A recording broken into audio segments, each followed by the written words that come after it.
Well, filling your hot tub and balancing your water is actually a fairly simple and easy process, Aaron. Let's walk through the process. Well, Scott, the best way to get started is to fill your hot tub using a clean screen pre-filter. Okay? It's just a great tool to have on hand. To keep it simple, it just takes things out of the water. We prefer not be there. I love it. So basically what you're saying is this cleans the water before it ever hits the hot tub itself. Love it. Great idea. By the way, what's next?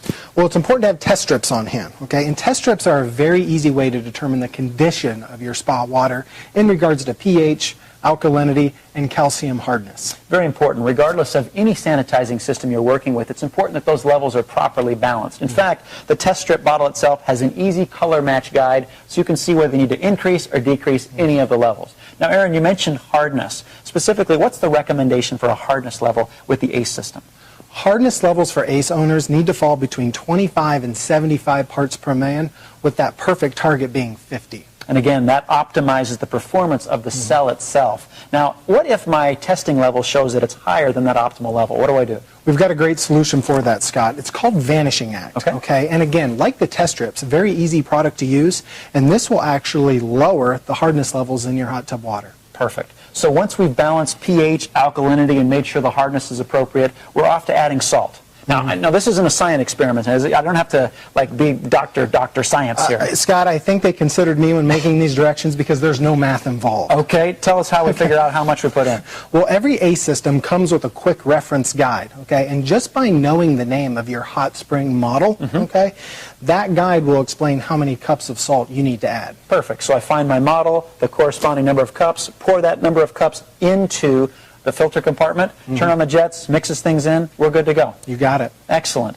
Now again, we'll be showing you in just a few moments, should you wish to watch the next video, how to customize the control panel to the appropriate spa size as well as your user level to make sure we customize the experience to be right for you. But before we go there, Aaron, let's talk about that first 24-hour period after you've made these adjustments. Yep, it's important that owners understand that the teardrop icon on the control panel will likely be blinking this entire time. And again, there's nothing to be concerned about. It's actually the process of warming up or breaking in, and what you'll find after 24 hours, the system will be fully engaged. Now, Aaron, there's also a couple things to think about, and that is your set temperature, to make sure that it's at least 100 degrees or higher, because that's the optimal level to get this system moving. Now, Aaron, let's face it, not a lot of customers want to wait 24 hours.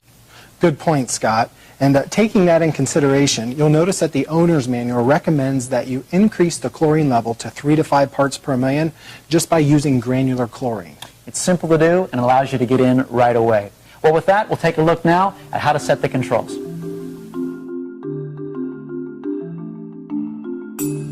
Now that the hot tub's been filled and the water's balanced, Aaron, it's time to communicate to the ACE system just how large a hot tub it needs to go to work for. So that'll be our first step, telling it the spa size. The second thing we'll communicate is what our anticipated level of use will be. Both super easy to do and detailed well in the owner's manual. But Aaron, give us a quick visual reference of how we set, first of all, spa size. To start, what you want to do is hit the options button. When you hit the options button, you'll see the words water care in the bottom right-hand corner. Press water care, and then you'll see the word setup in the bottom right-hand corner. Okay. Press setup. Now in the top right-hand corner, you'll see the words spa size. By hitting the spa size button, you now have the ability to move the spa size either up or down. Makes perfect sense. And since I looked in the owner's manual, I know my hot tub is correlated to the number 8. I would just simply go to this arrow, toggle up to 8, and then reach over and press the button that says confirm. Yes. Now, once we've confirmed that, it's time to go ahead and talk about anticipated level of usage. How do we get there? Again, hit the options button, press the water care button in the bottom right-hand corner, and then in the top right, you see a place where you can change your usage level. Perfect. So if I press that button, obviously it comes up again with the arrows to increase or decrease, and the same process goes. By the way, give us some advice. If you were using your hot tub between 3 and 4 days a week, what should we initially set this for? A great place to start, and according to the owner's manual, would be a use level of 3. Perfect. So once that's set and confirmed, we're good to go. So there's a great start with the control panel.